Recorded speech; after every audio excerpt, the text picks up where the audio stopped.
What's up, my dudes? This is the track review of the Wells Racing Compound, and it should have been named Testicles Needed. So, yeah, dog. Some crazy-ass monster hucket jumps, as you can see.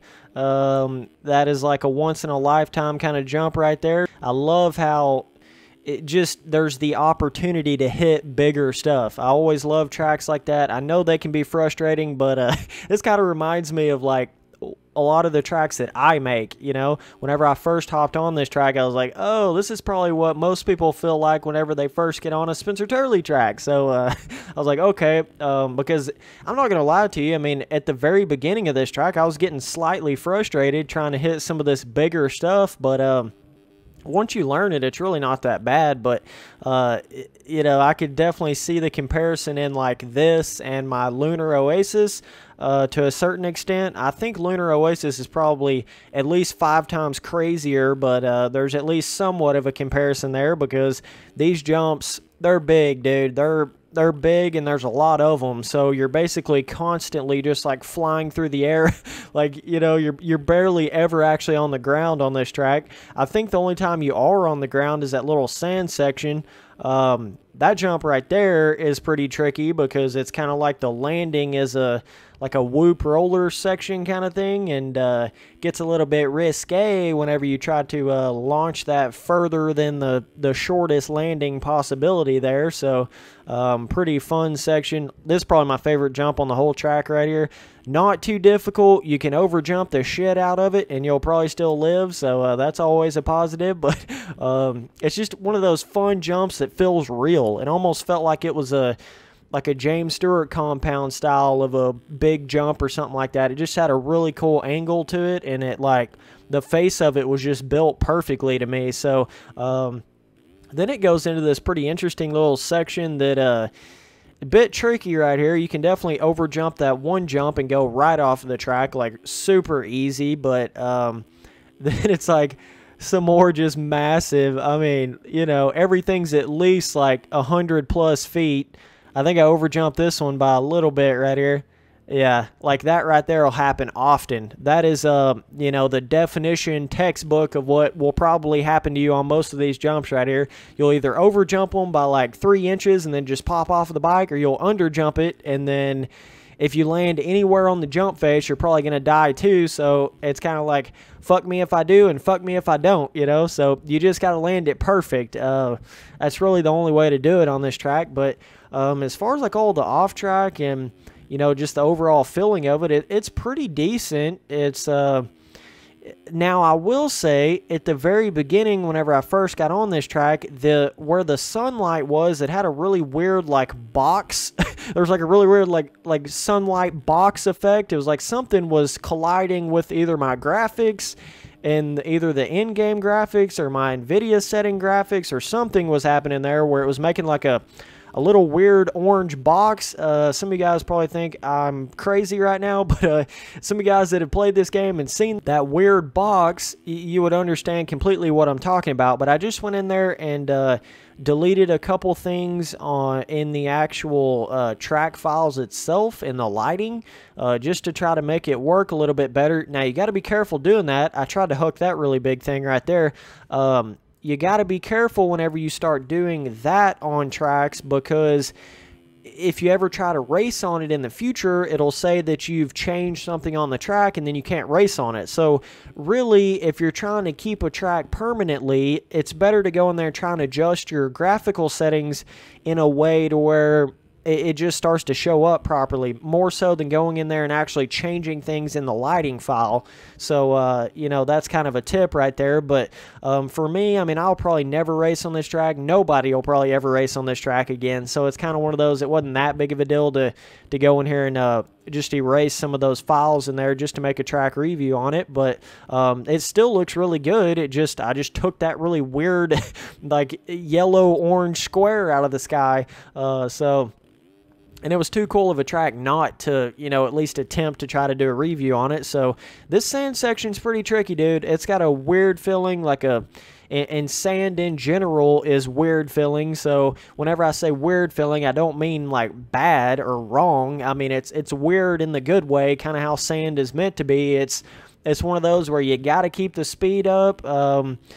It's just it's a different kind of sand filling than what I've felt a lot of times on this track. It's not really like your average Southwick sand. It's kind of got a weird little mixture in there combined with it. But as far as the actual ground decal, it looks super realistic. I don't know if that's just the graphical settings or what, but it's pretty good, dude.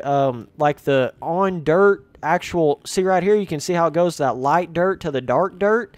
Let me back that up a little bit. I love stuff like that on tracks where you've got like different dirt tones within one track, but it all like still matches and makes sense.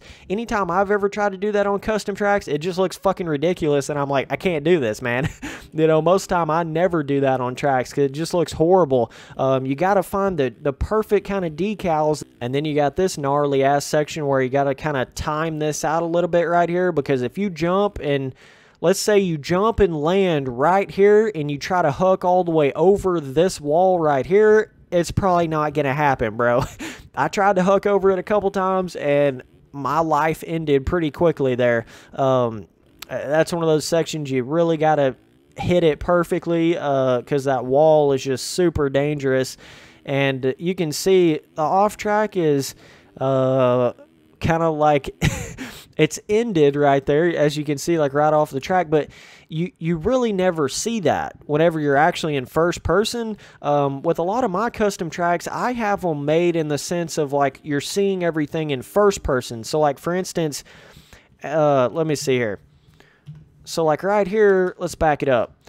So you can see it a little bit for sure whenever you pop over that, but like when you're down right here, all you can really see is the trees. You don't even really see like all of this basic shit.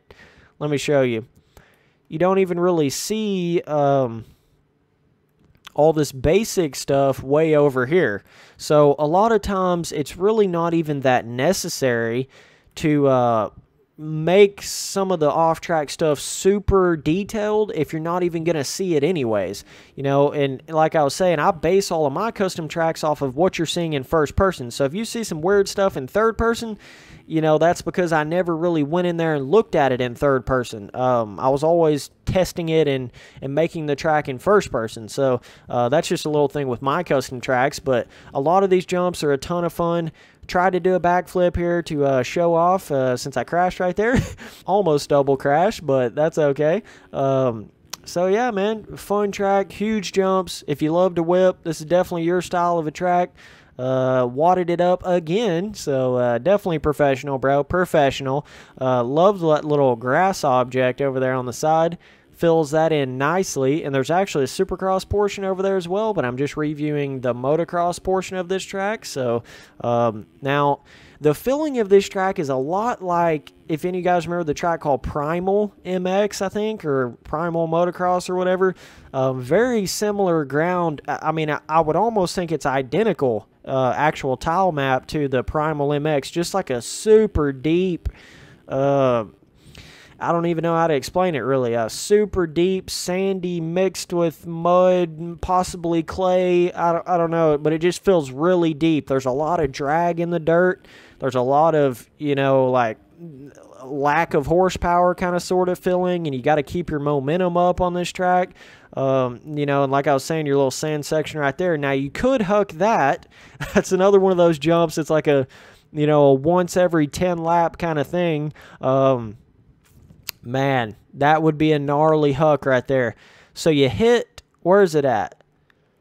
Yeah, that's it right there. So you hit that. You're meant to just sort of, you know, hit it and land right here on this tabletop, but you've got an alternative, like 1 inch long landing right here. So you could probably hit it if you really wanted to, but it's just one of those, like, so much risk versus the reward you're getting out of it. Because, I mean, really, it's probably not saving you that much time because you're just getting a crap load more air time when you could have been on the ground quicker anyway. So it's kind of, that's the case with a lot of big jump sections like that. Anything that's like super, super crazy level, a lot of times it's not even worth it. Now, this one over here, I wanted to look at this. Let me actually play that back. I wanted to look at this in third person here on this actual just standard viewpoint so I could see how far I was launching that. Dude, that's a hook right there. You kind of got to cut the track a little bit, I guess, so I'm somewhat cheating, but look at that hook. Oh my gosh, that's crazy. That is insane. Look at the airtime. I'm getting like 5 seconds of airtime off of that. Off of something that was really just meant to be like a little 3-inch tall jump right here. You know, you're meant to just jump over that and land like right here. But, you know, if you're just feeling like flying with the birds one day, you can obviously do that as well. Get that. Oh my word, dude. That's awesome. That looks really cool. Like really, really cool in that view. Let me see it again. Oh my word. Just launching it, dude. Hucking it, bro.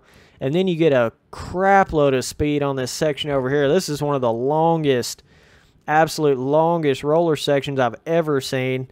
I mean, you're getting like 6 gear tapped out on that. You got to be really careful there. You really got to know how to hit roller sections to hit that full blast without ever letting off. It's definitely pretty tricky. You can see the just raw air time on every one of these jumps is definitely floaters.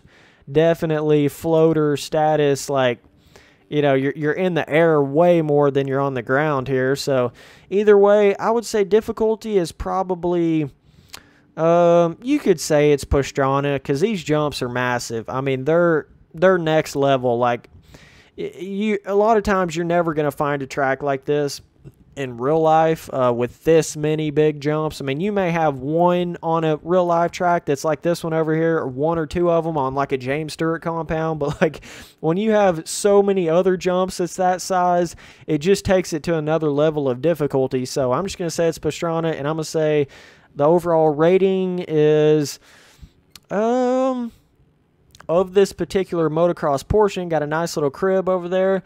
I would say, I feel like the jumps are made pretty good for how big they are, and some of these sections are pretty unique and fun to hit. Not only just the jump sections, but some of the other like roller style stuff on this. I would say you could probably give it an 8 overall. So anyways, I appreciate you guys watching all the videos. Later, dudes.